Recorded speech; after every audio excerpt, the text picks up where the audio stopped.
En 1870, quand on venait de retrouver, au bout de 50 ans de travail, ça vaudrait bien quelque chose, c'est une très belle aventure, le secret des cunéiformes, on a commencé à déchiffrer les tablettes qu'on trouvait là-bas. Et un des premiers déchiffreurs, un des premiers assyriologues, comme nous disons, est tombé sur un texte qui reproduisait le déluge biblique et qui était antérieur. Alors évidemment, ça a bouleversé complètement l'idée qu'on se faisait de la Bible, le plus vieux livre du monde, etc. La cause du déluge, c'est la suivante. Les dieux ont besoin des hommes.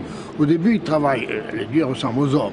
Donc ils ont les mêmes besoins que les hommes. Il faut qu'ils mangent, qu'ils se vêtent, qu'ils fassent des maisons, etc. Et ça, comme ils sont seuls, ils sont obligés de le faire eux-mêmes. Bon, un beau jour, ils en ont marre et ils font la grève. La grève, oui, hein. Oui. Il n'y a pas le mot, mais ils jettent au feu leurs outils et ils vont en délégation chez leur grand patron, le roi des dieux, le dieu Enlil, hein, et ils disent qu'ils ne veulent plus travailler. Alors évidemment, panique effroyable, parce que s'ils ne travaillent plus, on va mourir de faim.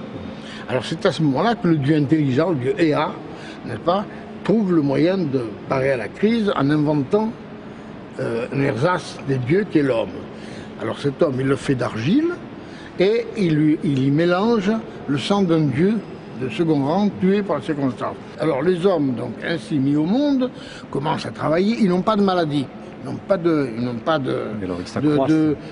mortalité infantile, n'est-ce pas? Et chaque fois qu'ils couchent ensemble, ils font des enfants en pagaille, ce qui fait que le monde est surchargé d'hommes et fait un vacarme absolument épouvantable, si bien que le dieu Enlil ne peut plus dormir.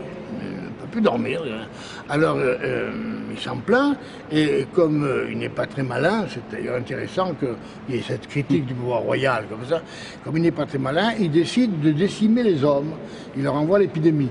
Mais il ne se rend pas compte que l'épidémie peut très bien ne pas s'arrêter, que ça peut être la fin des hommes. Alors le dieu Enlil, Ea, n'est-ce pas, qui voit le danger, lui qui est très malin, s'arrange pour que les hommes échappent à l'épidémie.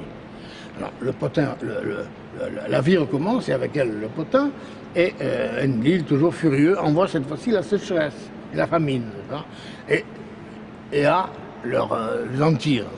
Alors à la fin, excédé complètement, d'insomnie en même temps, enfin pas très malin non plus, le roi des dieux, Enlil, décide d'anéantir, non pas de décimer, mais d'anéantir les hommes par le déluge. C'est-à-dire par une catastrophe qui a dû arriver en partie là-bas et qu'on a magnifiée pour en faire un événement cosmique, à savoir des pluies ou des fontes de neige très abondantes qui font monter le fleuve et qui inondent ce pays. Alors le déluge éclate, avec un héros qui porte à la fois deux noms. Il s'appelle Nutanapishtim, ça veut dire j'ai trouvé ma vie, vous allez voir pourquoi. Il s'appelle aussi Atrahasis, super sage. Alors ce héros du déluge survit au déluge par le même procédé que dans la Bible. Le Dieu lui suggère de se faire un bateau insubmersible dans lequel il mettra tous les animaux. Et puis le déluge éclate, et lorsque c'est fini, il sort de son bateau. En hébreu, c'est l'arche. En acadien, c'est le bateau. Alors, il sort de son bateau, et puis il commence par accomplir son devoir de serviteur de Dieu. Il offre d'abord de quoi manger aux dieux, un repas aux dieux.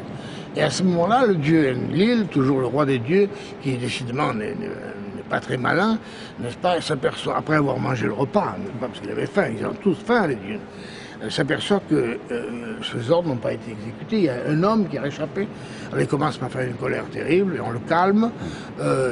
Ea porte remède à la situation en introduisant la mortalité, non pas à 1000 ans ou 2000 ans ou davantage, mais à 100 ans au maximum, comme maintenant, et les dieux, pour récompenser le héros de déluge, l'immortalisent. Voilà le récit qui se trouvait bien à sa place dans le mythe du super sage. Lorsque les gens de la Bible, et les auteurs de la Bible, ont eu vent de ce folklore qui prenait vraisemblablement pour une histoire réelle, on leur a raconté ça, ils l'ont enregistré là-dedans, et ils ont... mais ils ne pouvaient pas l'enregistrer tel qu'il avait reçu. Parce que Yahvé ne dort pas, leur Dieu ne dort pas, il n'a pas besoin de manger, de boire, il n'a pas besoin de travail. Alors, et en même temps, n'est-ce pas, il ne pouvait donc pas introduire l'insomnie divine comme motif du déluge. Alors ils ont introduit quelque chose de conforme à la mentalité de la Bible, qui n'est pas seulement monothéiste, n'est-ce pas, mais qui est aussi moral, n'est-ce pas. Alors ils ont introduit, Dieu s'aperçoit que l'homme est corrompu. n'est pas qu'il est, il est pas bon, qu'il n'est pas comme il voudrait qu'il soit, il n'a pas de bonne conduite, et comme tous les hommes en sont là, il veut les détruire.